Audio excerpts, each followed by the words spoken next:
Hey everybody, welcome back to Why Is This a Podcast? I'm your host, Kieran Watts. Please like, please subscribe, please wear a mask, and please get the vaccine when it's your turn. We've got a treat for you today. You know my guest.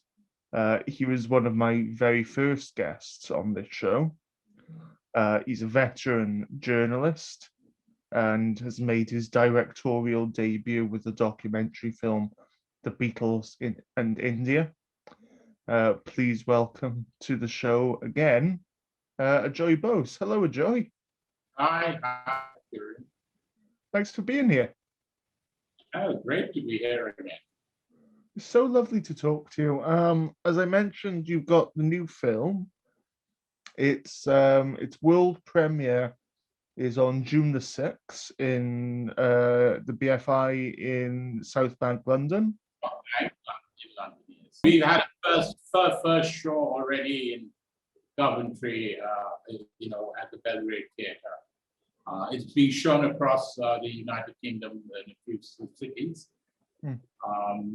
But the formal release is going to happen, I think, in the autumn. So we're right now doing the festival circuit. Well, I want to come back to the film in just a moment, but before we do, I want to sort of talk about what's going on in India. Since I interviewed you last, which I think it was, I think the autumn of last year. Indeed. When we spoke then, sort of India was quite embattled, but not excessively so by the pandemic. And then as recently as March, Dr. Harshvardhan, the Health and Family Welfare Minister, said India seemed to be in the end game of the pandemic. And just in the relatively short time since then, the tables have massively turned. Indeed. It's a vicious second wave, shortages of oxygen, shortages of treatment, the emergence of black fungus, not to mention the new variant. What are you seeing? What are you feeling right now? Well, if you recall, I had said in my last interview and in several interactions, on television about the pandemic, that in India last year we were reasonably lucky that the virus wasn't very virulent, and that relatively India got off lightly. But I fear that given the state of India's very fragile health infrastructure, if the virus reached the kind of ferocity which it did in Europe and later in the United States, India's health infrastructure would crumble. I mean, this was a nightmare. Unfortunately, the authorities got a little complacent that India had got off. And because of India's good fortune of being the largest vaccine manufacturing hub, the government felt that it was really in a position not only to produce enough vaccines for India, but even help the world by producing vaccines for everybody. And what looks like very, very unfortunate statements in hindsight.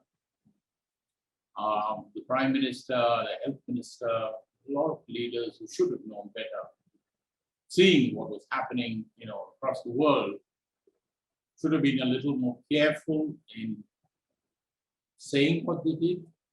And more importantly, they should have made preparations for a kind of second wave that happened. But unfortunately, that has happened. And I'm not really, confident of how bad the situation is. It seems that the worst is over, that the numbers which had gone over a massive 400,000 per day have less than half.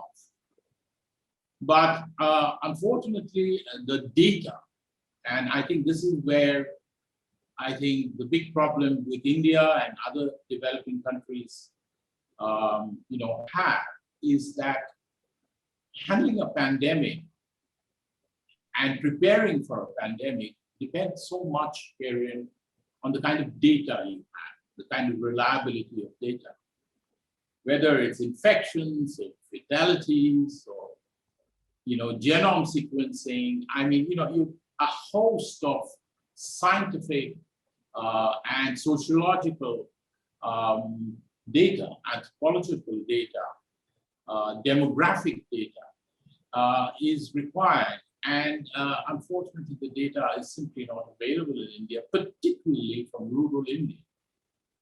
And we do know from anecdotal evidence and some media coverage that the situation is quite bad in rural India, that it is spread into rural India where there's virtually no health infrastructure at all. Now, these are areas where entire clusters of villages have no proper doctor, no proper hospital, hardly any nurses.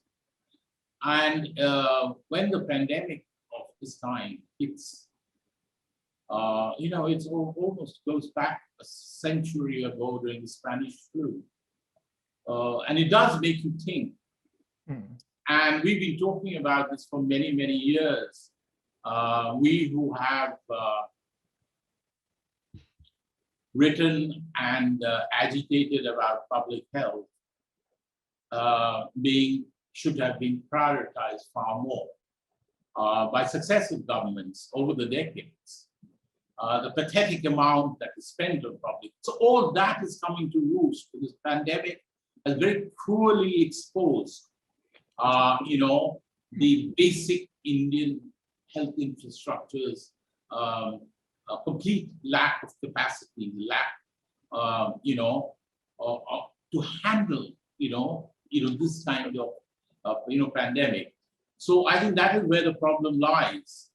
And I think the vaccines is a particular, which really is very, very annoying for me because I think India had a head start in vaccines and has a very good record of vaccines. I mean, polio vaccine was a great story.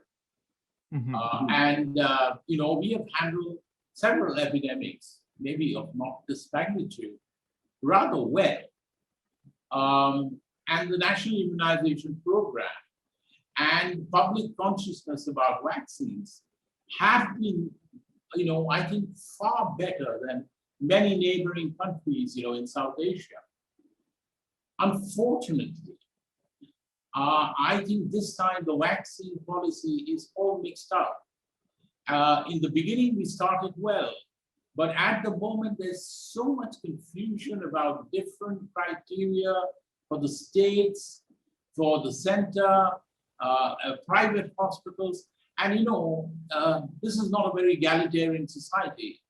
And there is nothing like the NHS, for instance, here. You are very fortunate to have the NHS, which takes care. This is a safety net for everybody. And what we have in India is for the poor and people who are not in big cities. They have a huge disadvantage in getting vaccinated, even to access the vaccines. More importantly, I think the kind of fear and dread that is around, anything to do with a scientific approach to this pandemic. Many people feel that the vaccine itself gives you COVID. There are there have been cases that have come to light where people have actually not turned up for even testing. Testing camps, they're scared that, if you are testing positive, you'll be dumped in some God-forsaken quarantine center where there are snakes and scorpions. So it is really a heartbreaking story here, of what is happening in the countryside particularly. And the kind of human distress is very, very heartbreaking. The thing that the thing that I think about COVID-19, and I think about it in this way increasingly. I don't know if you saw, but this in the past week in the UK, Dominic Cummings, the former senior advisor to Prime Minister Johnson, gave I think it was 7 hours of testimony about the government's handling of the pandemic. And the thing that surprised me about it was that none of it surprised me. That it was just things that was obvious. Things that were obvious, things that we really should already have known. That the government, that Boris Johnson is unfit to lead. That Matt Hancock, the health secretary, is unfit for his job, should have been fired. And that's the thing about COVID, as much as it's an unprecedented event, it hasn't taught us anything new. It's just shown us what was there. It's shown the fault lines that already existed, the fact, which is where I come to India. So as somebody who's looked at India for a while now, who's seen who studied the health system and diagnostics, treatment, rural health infrastructure, or lack thereof, the pandemic itself hit, but the issues that it exposed were long-standing. Yes, absolutely. So, like the frailties that you mentioned, the fact that there's a vast disparity between access to healthcare in rural India versus urban India. Despite rural India, I believe it's 70% of the population. Yes. Certainly. I mean, of course, I mean, there are many smaller towns that have mushroomed all over. But there is one common factor. They've got hardly any kind of proper medical facilities. And when it comes to something like a ventilator or oxygen concentrator cylinder, that is something which is unheard of. I mean, they don't have basic, first aid stuff. So forget about this stuff. People in the beginning, I pointed out that many people die of TB without proper care. Mm-hmm. And there are many malarial deaths which happen, without proper care. So every year there is a huge number of deaths which do not have the kind of media limelight now which COVID deaths are under. But I'm afraid that this is a story and a very grim story behind India's rise as an economic power, that the basics of good public health infrastructure is simply not there. So I, being a positive person, feel that something good will come out of this. Because I think we have been really shaken up. Certainly the second wave has shaken up everybody. And this is a virus, a pandemic that has reached out and wiped out so many people. that hardly any family, say in a place like Delhi or Mumbai or in Bangalore, have remained unaffected. They've either lost a family member or a dear friend, and this is even the rich upper middle classes. So I think there is consciousness which is now seeped even into the elite that public health is something not to be squeezed at. I mean, the sort of things which we were raising all these years, I think, now have a response across society. So I'm hoping that once we get over this, and we will, I'm sure, over a period of time, we don't know how long, and at great cost, no doubt. I think we shall review the situation, and I think that public health, which I often wondered why it wasn't one of the election issues, could indeed become a major issue in the coming Uttar Pradesh elections, the state assembly, which is the largest state by far. The population is larger than most countries in the world, probably the sixth largest. And then ultimately the national elections, because I can tell you, although public memory is short, what has happened in this past few months is not likely to be forgotten easily. And it's going to take quite a while really to heal, the entire country. Delhi is certainly better. And of course, travel is really difficult. One of the reasons why I'm not there in London celebrating, my directorial debut is because there's a travel ban, on Indians. But Delhi is much, much, much better now. But you see, once it spreads into the villages, we really don't know where it goes because we're not getting enough data, really. So it will take some time. But the positive thing, as I would like to re-emphasize, is that this should really wake us up to the dangers of neglecting public health. I wish I shared your optimism.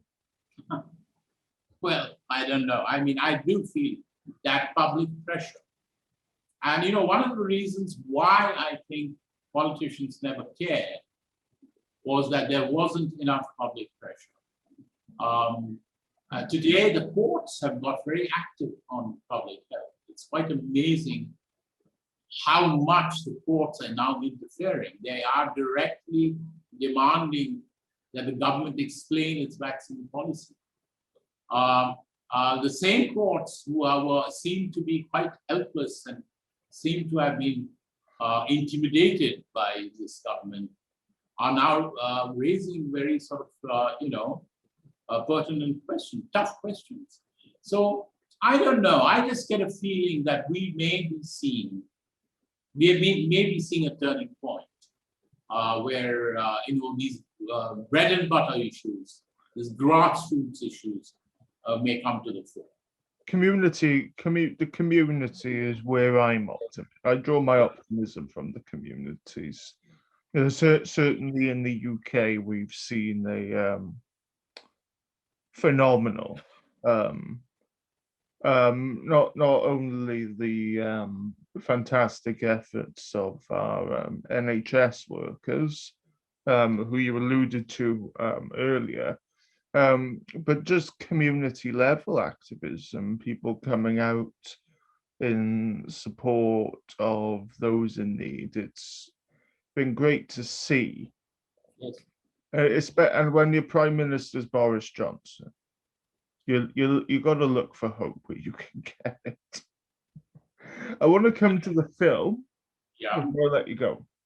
The film is The Beatles in India, your directorial debut. You authored Across the Universe. That was your book about the Beatles' time in India.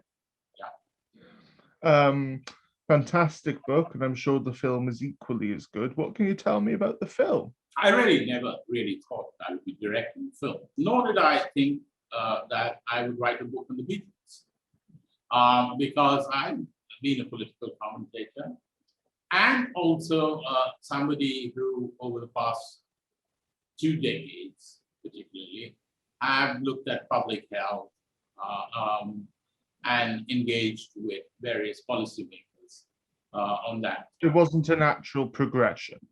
So yeah, not at all, not at all. But my publishers, who happen to be the largest publishing company in the world, Penguin Random, they would have been my publishers for many, many years. And when they approached me with a book offer, and that too about the Beatles, I grabbed it with both hands because it was certainly very flattering, because I was known as a political commentator. But the book on Beatles was really to mark the 50th anniversary of their trip to Rishikesh in 1968. And they wanted me to write a book on that because they felt that I've been a biographer of various people, and I also am a big rock music fan, particularly a Beatles fan, and the chief editor of the Penguin India knows me personally, and she knows that I'm very fond of the Beatles, and she said, listen, I want a fan book. I don't want an expert book. So write it with passion because I know you'd be the right person. I just thought, anyway, I mean, it was one of those very mysterious happenings, a bit like the Beatles actually getting involved with India. I mean, George Harrison accidentally picking up the sitar on a film set. So anyway, as I researched the book, I realized that although I was very fond of the Beatles, I knew nothing really about them. I mean, what the journey, the huge journey of the Beatles to India, to faraway eastern land, these working class boys from Liverpool, was a tremendous leap forward. And they were building a bridge between two vastly different cultures. And how India played such an important role in the development, of the world's greatest ever band, whom we are still talking about 50 years, more than 50 years after they broke up. So it was a great, honor to write the book, and it created ripples all over the world. And I was approached by a British Indian music entrepreneur who's also made films, including one on Sgt. Pepper's band, some years ago. So he always really wanted to do a book on the Beatles in India because he had done some work with George Harrison long, long ago. And so Renaud de Silva got in touch with me and said, listen, we are really inspired by your book. Can you help us? And then started this collaborative effort because it is quite a different thing, making a film and writing a book. When you write a book, you shut yourself up in your study and you're on the net, you're researching, or you're going out and interviewing somebody, but it's a solo run. It's you. Film is a collaboration with so many people. And I was very lucky to have great people around. My co-director, Peter Compton. Pete was superb in getting what is really essential in a documentary of this kind.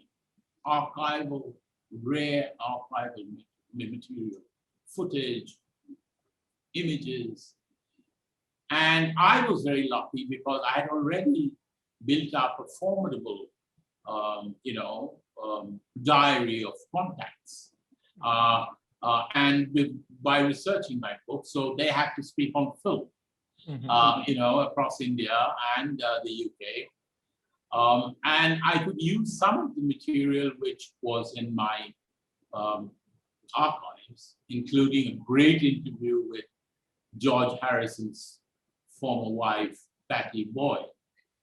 And Patty really gave me such a wonderful. Were you able to interview Ringo Starr or Sir Paul McCartney? Unfortunately not, because they were far too busy. The book had a very tight deadline, and of course the film had an even tighter deadline. So I couldn't, but they had spoken about themselves so much, and that we had a lot of footage on them speaking about their trip. And I also discovered this lost audio tape to All India Radio by George Harrison when he had come in 1966. That's 2 years before 68. And it's a wonderful interview where it is his first interview about India. And he goes on and on and on. So that interview and Patty's interview are really running commentaries that bind the film together. And the initial reception has been very, very good. People who've seen it, I really liked it. And I think what they really like is that we all know about the Beatles' trip to India a bit, and the Maharishi and the little fight they had, and it all sort of turned sour. But nobody has really seriously explored the cultural auspices that happened, and this amazing engagement between a post-Second World War,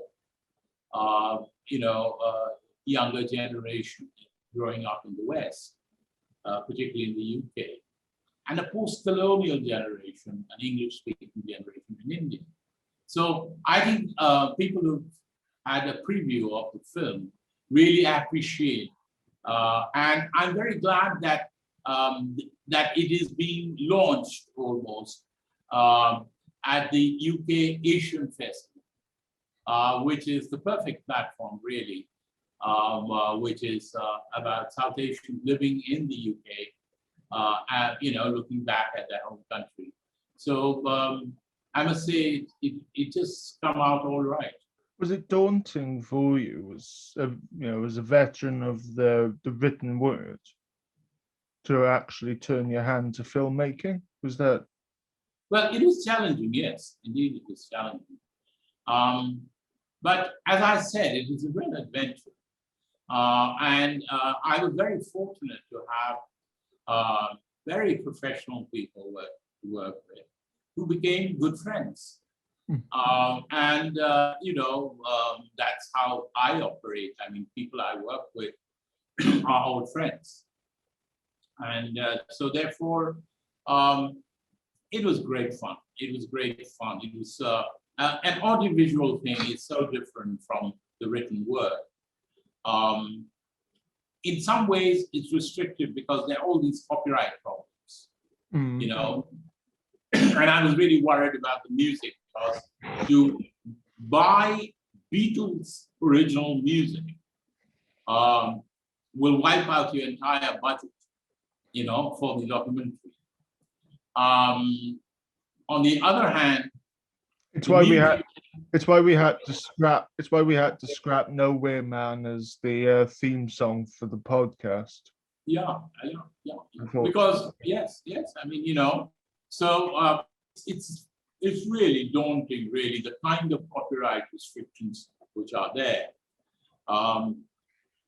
And so therefore, and particularly with the Beatles.